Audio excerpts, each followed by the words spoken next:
Hello and welcome back to another video. In this one we'll be going over how to create a subdomain enumeration in Python. So let's get started. I'm gonna create the shebang line. So user bin env python 3. Okay, in this case we're gonna be importing two modules that we'll be using in this script. The first one is the request module because we're gonna be making some GET requests. And the second one is the sys module because we're going to be dealing with the command line interaction. Okay, so let's specify the word list that we'll be using. So word list equals to open list.txt and read from it. Forgot a dot here. Okay, so the list.txt is just a word list that I have in the same directory in which I am writing the script. Okay, now let's say subdomains is equal to our word list that we are supplying earlier, dot split lines. Okay, if you're not sure what the split lines method does, let me show you real quick. This is what it does. Okay, let's just do we need this to be a multi-line string. No, whatever, I'm just adding something. Let's close it. Okay, let's run it to see what it does. And this is what it does. It just separates each word, which is going to be very useful in this case because we want to iterate over them. So okay, let's create our for loop. Let's say for I in subdomains, so for each element in the subdomains word list, subdomains, our URL is gonna look like this. So I'm gonna use a f string. I'm gonna be adding HTTP because in this case I'm only gonna be supplying a IP address.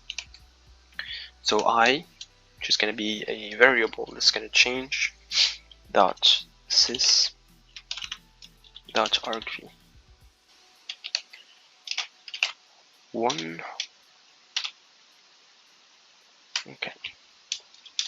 Okay, so sys dot argv 1. No, I made a mistake. Needs to be placement 1.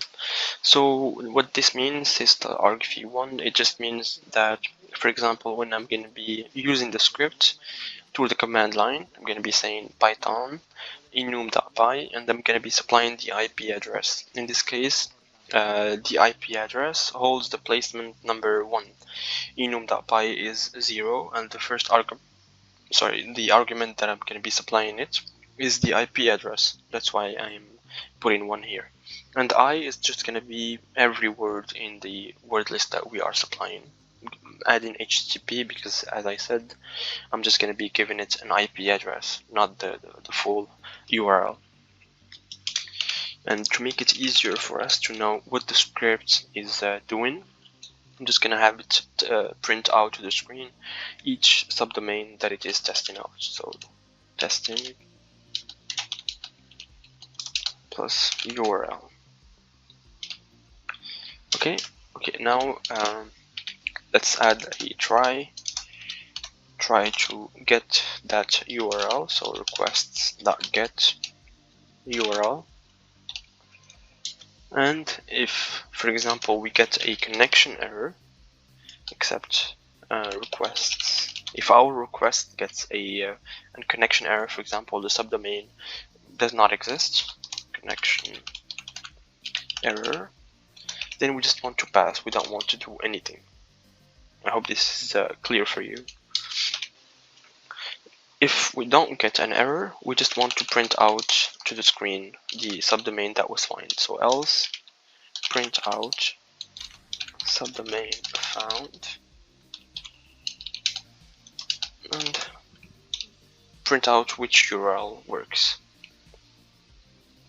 Let's try this one. So Python enum.py, and this is the IP address of the website that we're gonna be testing. Okay, expected, made a mistake.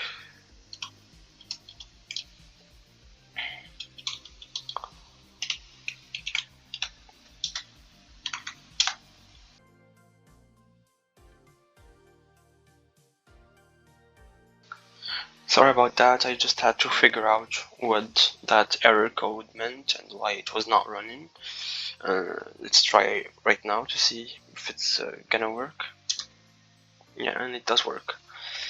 I was getting some errors and I just renamed the file and it works for some reason. I truly need to dig to see why I got that error. I truly don't know, to be honest. But this is just the general idea of this. I'm just gonna pause the video and come back once we found the subdomain, a valid subdomain. So the Tryhackme machine ended up expiring. I forgot to extend the time, but you get the general idea of what the script does. It just goes and tests over all the subdomains. I mean, it was still ongoing before the machine expired. But yeah, I hope you learned something from this video, and thank you for watching.